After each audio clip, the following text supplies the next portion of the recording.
There we go. Good afternoon, everybody. This is Bill Boylan with Boylan Publications, Middletown Insider, and the South Central Bulldog.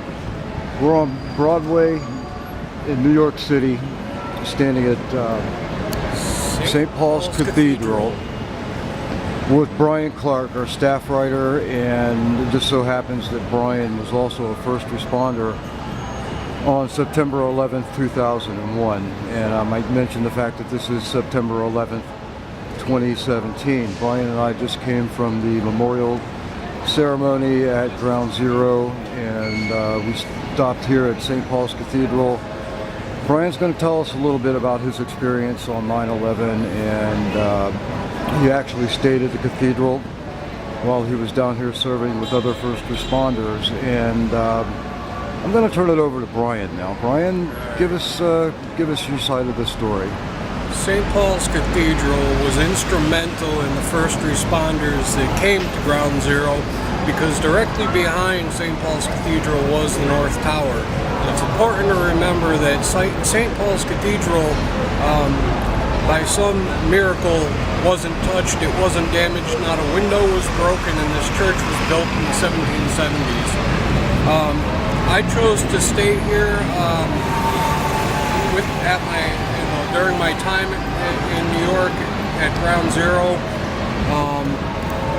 St. Paul's Cathedral was instrumental in the fact that it is on Broadway, and all the responders from FDNY that came down and responded to the North Tower, they stopped here, and when they stopped here, they got out and they put their bunker gear on, and they ended up taking off their regular shoes and they hung them on the spires of the fence. And as the days went on, the shoes didn't go anywhere. And as I said, I had stayed here. I had responded to Building 5, which is kitty corner to here, or was kitty corner to here. They did not rebuild Building 5. And it was just easier for me to come here and sleep rather than a fire station just a little ways down the street, because the fire station was more noisy, and this is a Catholic church, and Catholic churches are quiet. So for the little rest I did have in between working at Ground Zero, I came here and slept on a hard wooden pew, as we'll see afterwards. But as I said, the shoes ended up piling up on the spires, and they didn't go anywhere. And then when they didn't go anywhere, and when the towers had collapsed, and Building 7 had collapsed, different family members had come down here, and they put the missing signs on the fence, missing persons signs, and then the fence filled up with missing persons signs. And so it became representative of the loss that was felt here, and it was just it's always been meaningful to me to come back here as a Catholic and as an ex-first responder, because this place holds such a dear place in my heart. I really don't know what else to say. Well, how is it that you got to be a first responder? Well, I was a firefighter in Connecticut, and when the towers were hit and we saw them on TV, I had grabbed my gear, and like many firefighters, we were on our way out the door when we were stopped by the brass, the chiefs, and they told us we weren't allowed to go, and 3 of us went anyways. I won't mention the fire department because there's still some bad blood between me and them. But 3 of us went, and we were responsible for our health and safety and our gear, and we responded down here. We all stayed 3 days, which was, it's a span of 72 hours, but it was the full span of 72 hours. Because even as you slept, you weren't comfortable. It was a hard wooden pew that you slept on. it really wasn't comfortable, and you didn't sleep too long, and you wanted to get back there and search for people. Ultimately, there were only found to be 20 survivors, and I personally didn't find anybody. So that's weighed on me a bit.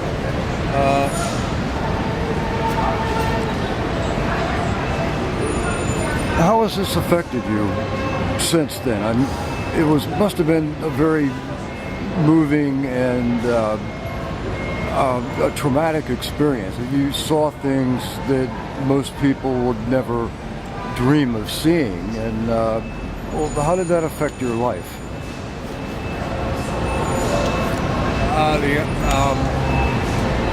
The honest truth is I have a severe case of PTSD. Excuse me, sir. Sorry, you can't use this tripod. I'm sorry? You can't use it here. No. Tripod? Why not? It's not allowed. I'm sorry? It's not allowed here. I'm working here, sir. It's not allowed here. Why not? That's the policy here. Yeah. So you can use the camera, but not the You tripod. can use the camera, but not tripod. Yeah. Well, that doesn't make any sense. Yeah, because they believe that this place is busy. This man was a first responder at 9/11, and we were here for the 9/11 memorial, and he stayed in St. Paul's Cathedral. Okay, that While he was a is first what he's responder. supposed to tell me. You understand? Because we don't allow people from outside to do that. Yeah, but if you are for 9/11, it's okay. All right. I have to be careful because we don't want anybody to trip and fall. That's why they don't want them to use it. We would never let the camera sit here Okay. unattended, so Yeah. there would never be a hazard to Okay. anyone. Swear for today, you can use it, yeah. All right, well, Yeah. thank you very much. I Thank you. appreciate that. Well, I wouldn't have gotten into all that. Okay. Did you get that on film? Yeah, but we can edit that out. Okay, we'll edit. So, Yeah, pick up from, Yeah, edit the So, as I was saying, I have a severe case of PTSD. In the years that followed 9/11, I became addicted to drugs for 2002 to 2011, and that's when I started working on the issues I had down here. And it's more of a survivor's guilt. I found that out, now, because so many were lost and things were so out of place. I mean, I had been here July 21st of 2001. I actually got laid over for work, and I ended up going to the top of the Trade Center, the South Tower, to the observatory.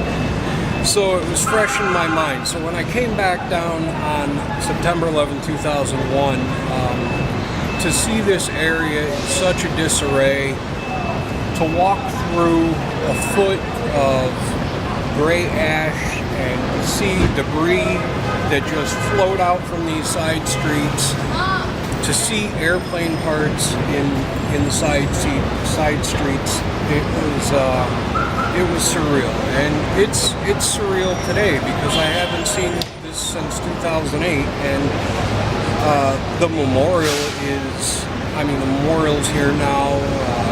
One World Trade is built, 4, 5, 6 World Trade Centers built. That all wasn't here when I was here in 2008. And in 2001, 1 and 2 were destroyed. 7 ended up collapsing while I was in Building 5. They didn't rebuild Building 5. And as I said, only 20 survivors were found, and none of them by me in none of the areas I worked in. So the survivor's guilt of being able to walk out of here when thousands didn't really affected me. well, can you tell us about some of the people that you served with on that day, or those days? A lot of the FDNY guys that I served with, a lot of them either are sick or have died since,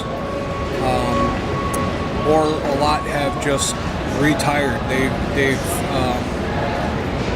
They've retired early, or just like myself, couldn't deal with what had went on here, and I don't think that's shared a lot. I think you see, the FDNY is held in high esteem, and it is in high esteem.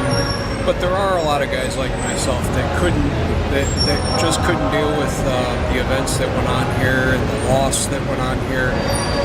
It was an attack on our country, and in no time in recent memory had our country been attacked like that. Except for Pearl Harbor, and that was generations ago. And I've talked with Pearl Harbor survivors, and the experience is much the same, where they got to walk away, and where thousands didn't down there. So